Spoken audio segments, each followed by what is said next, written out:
everyone, welcome to video 7 here of Ryan Lelf's fundraising course. I've got 3 more excellent tips to share with you.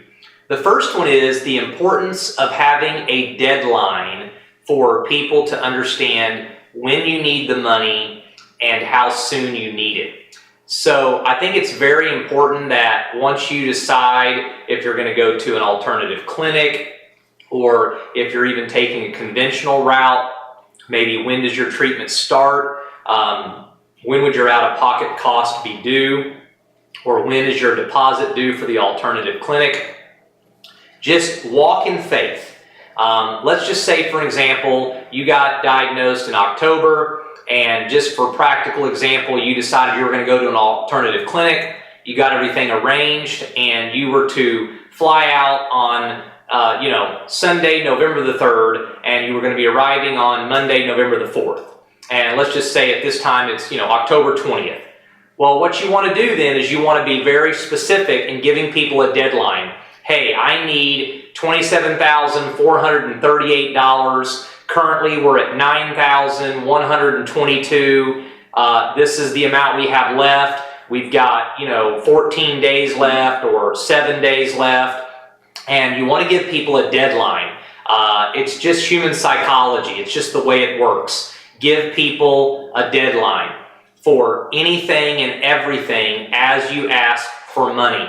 Maybe you want to give them a deadline because you're needing some more supplements and you say, hey, I've only got 8 days left of this supplement, but based on my current protocol, I need to be able to take this for a minimum of another 3 months. So I've got 8 days until I'm going to be out of this supplement, and it costs, $138 for a month's worth of supply. So I need that amount of money, or would someone be willing to order that and make sure it arrives at my house by that time frame? I'm just giving you a couple of creative ideas and wanting to make sure you understand that it's important to help people move forward, actually get their wallet out, take action, and donate. You need to give them deadlines, okay? So figure out what your time frame is for what you're asking. Follow the other tips we've talked about. Be very specific. Break it down for them, and then ask them to do it by this date. And then slightly and softly and continually update and remind them all the way up to the date. Does that make sense? So I think that's a really big tip. The second thing is have a goal. I remember when I first set our goal at $50,000, and my wife Caroline rolled her eyes at me like, are you out of your mind? I'm like, well, yeah, but I'm also convinced I'm going to reverse stage 4 cancer. So if I'm convinced I can do that, raising $50,000 seems like a drop in the bucket. And I'll never forget, as I started putting it out there and I started applying all these tips that I'm sharing with you, and I started posting pictures of some of the things that you're seeing throughout these videos, and people started responding, and it blew her mind. And I actually went ahead and made a commitment to come to Chipsa Hospital, which was somewhere around $30,000 the first time, and we were only at about $9,000 or $10,000. And I'll never forget the day we found out someone had anonymously donated a very large amount that allowed us to fully have the money we needed to go to Chipsa Hospital. And the tears that rolled down Caroline's face. It was like my confidence and my belief in fundraising was now having a direct impact on her. And it was starting to cause her to believe more in this whole adventure with cancer and this journey. And that was just the beginning. So give deadlines, walk by faith, plan as if, and trust that people will come through and deliver. So I set this goal up for $50,000, and by the time we needed to go back to Chipsa, we needed more than that.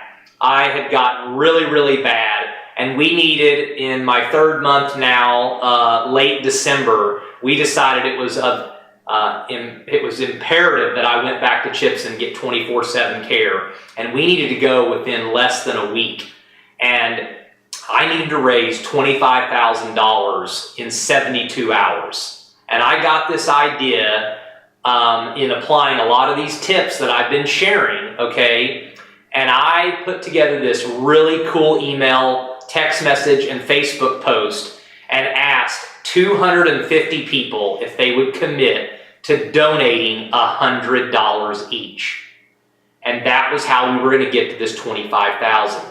And I simply asked people to put a yes if they were willing, but I didn't limit people. If they couldn't give $100, but they could give 20, then that was 1/5 of a yes. And maybe they could partner up with their friends or family to become one of those 250 yeses. I also told people, maybe you're in a position to give more than that and you'd like to give $300. Put a yes and then a 3 in parentheses, and you'll be 3 of those 250 yeses. And something magical happened. It makes me emotional just thinking about it. I'll never forget the night we were at home getting prepared to go to Chipsa again, and we heard a fire truck outside the door at my wife's grandparents' house where we were living. And the next thing you know, a whole bunch of Jinx firemen, that was the city and town we lived in right outside of Tulsa, came in, and they had, so awesome, they had put together, I think it was about $700. They had went around, they had heard about my request. They wanted to be 7 of those 250 yeses. And they had went around the fire department and everyone had chipped in. And they brought $700 to me and my family that night. And you know what? When you believe, when you're vulnerable, when you're willing to put yourself out there and then apply some of these practical tips, miracles begin to happen. We raised that $25,000. And if you've had a chance to read our blog, one of my favorite blogs of all is the blog titled Why Chipsa. You can go to the YOLO, like you only live once, YOLO, the YOLOLifeblog.com if you haven't had a chance to read our story. And raising that money got me back to Chipsa. Chipsa didn't cure me, but they pulled me up from the grave and they gave me a second chance at life. And 11 months after that, I was cancer-free. Folks, these tips work. This isn't something I read in a book.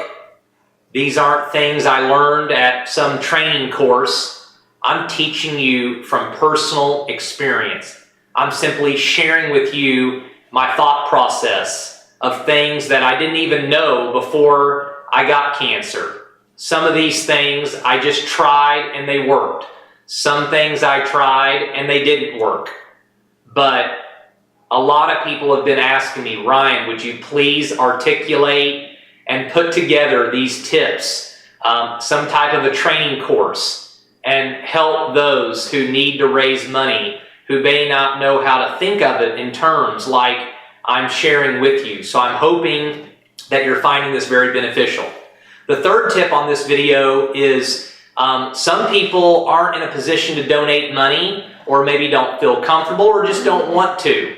So I remember at times asking people for essential oils. I would give them a list of the essential oils we were using, the ones we were out of, and I would ask people to donate them. And I remember one time we asked for frankincense, for example, and we ended up getting like 30 bottles of frankincense. Well, those are like $80 a bottle. Well, that was like raising another $2,000 or $3,000. We used all of those. I remember people specifically buying supplements and tinctures and herbs that we needed. I remember all the flights back and forth to Mexico when my kids came to visit, my in-laws, some other trips that we needed flights for. I think our first, I don't even know, maybe dozen flights or so, people volunteered and either paid for them or used their miles in order for us to fly. One particular person I remember even flew us first class. They had so many miles available. It was just incredible I thought, how could I give up? How could I not fight? How could I not keep going? How could I not try to figure this out when all of these people love me and contribute and show me love through their contributions, their donations, by giving sacrificially and being so generous? I remember people asking if they could bring food, and I would send a text message or I'd post on Facebook, all the organic fruits and veggies that we needed, maybe for juicing or based on what I was eating, or if I was at the time following the Gerson protocol, and people would leave them on our doorstep. At times it could be $50 worth of groceries, $200 worth of groceries. It all added up, and it all helped, and it all made a difference. So give people deadlines, have a goal, don't be afraid to exceed that goal. I think we've far out exceeded my original goal, and I think it's caused my wife Caroline to increase her own belief and her own faith in what is humanly possible, and it's helped her have an even greater worldview and perspective that people really are good at the core. And then give people things that they can specifically donate or give. Maybe people can't give money, but they could donate an essential oil bottle. Or maybe they have a connection and they would be able to bring organic food. Or maybe they have miles and they'd be willing to pay for a flight. Again, all of these tips synergistically work together. And I believe if you apply them and you allow yourself to become creative again, get out of survival mode, then you'll find your way, you'll raise the money, and you will heal yourself. I'll see you on the next video, everyone. Thanks for tuning in. Bye-bye.